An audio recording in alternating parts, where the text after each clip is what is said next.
Welcome to the Post Sports Chat. I'm Drew Rubenstein here with Justin Jackson inside the Charleston Civic Center, where the WVU men's basketball team just overcame a game they were down almost throughout and closed the game on an 18-4 run to walk away with a 74-64 Capital Classic win against Marshall.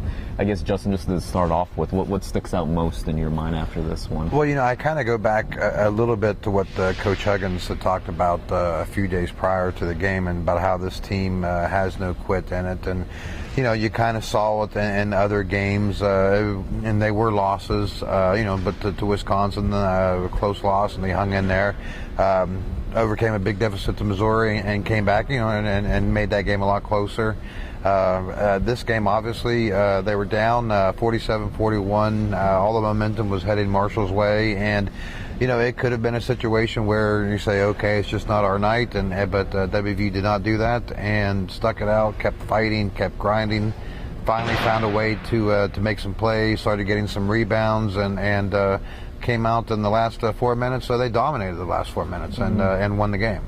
And everything that you said is absolutely true. The one difference was you hadn't seen them finish a game like this. They've been talking about that a lot, but the 4 losses that you referred to, that kind of stung and stuck with them and trying to get over the hump. You have to keep this one in perspective, or is this a sign that a young team is maybe getting over the hump a little bit and figured things out? The perspective you have to keep it in, you have to remember Marshall was playing without its leading scorer and Elijah Pittman, who was suspended before the game. And Marshall's also a very young team, and their best player on the floor tonight was a redshirt freshman, Rakeem Canty. So this wasn't a seasoned veteran team, like a Gonzaga team they lost the other night. So, there is some perspective to keep in mind, but effort is effort, and finishing a game when you haven't done it, and coming out and playing hard the last 5 minutes when you haven't done it for the first 35 minutes, there is something to be said for that. And you kind of hope maybe WVU can carry this momentum. They have some time coming off now, but you hope they can carry it into next week's game against Purdue, and then obviously get ready for the Big 12 season coming up.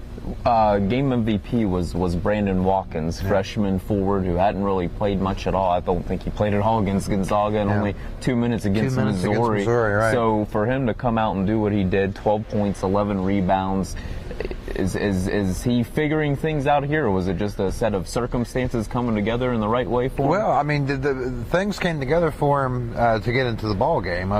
Because Kevin Noreen wasn't having one of his better nights, and Nate Adrian is also kind of struggling at that forward position. So Coach Huggins needed someone to get in there and make some kind of plays, and Brandon just happened to be the guy tonight, and had his first double-double, 12 points and 11 rebounds. But more importantly, he was able to kind of deflect some shots, made it tougher for Marshall to get shots around the rim, which Coach Huggins talked about after the game. Can Brandon keep doing it? Aaron Harris said after the game that Brandon's a kid who can keep doing it. The stuff that he did tonight isn't half of what he does in practice, and so his teammates expect a lot of him. He finally got his opportunity tonight, and he made the most of it.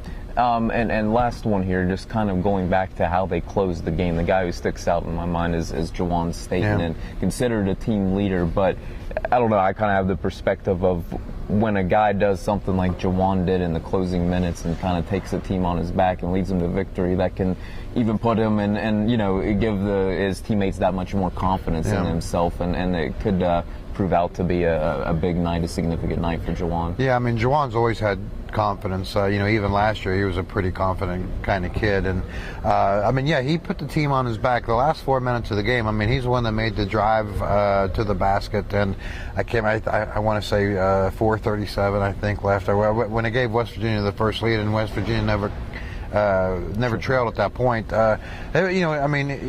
He made the kind of plays offensively and defensively. He makes that and one 3-point play that gives them the lead finally after they trailed for so long, and then he goes back down on the other end of the floor and draws a charge and gets the ball right back for West Virginia, and I believe they got a basket on the other end to kind of go up 3 or 4 points. So he was making plays that he's kind of made all year long, but maybe wasn't making them in crunch time, and tonight he did. And he said after the game he kind of put the team on his back a little bit. He wanted to give a little bit more, maybe kind of remembering some of those close losses, and he didn't want to make this one the same story. All right, very good, Justin. Appreciate your time. Yep. Please continue to check TheDPost.com for the latest on the Mountaineers. We'll be back with the Purdue game December 22nd. Thanks.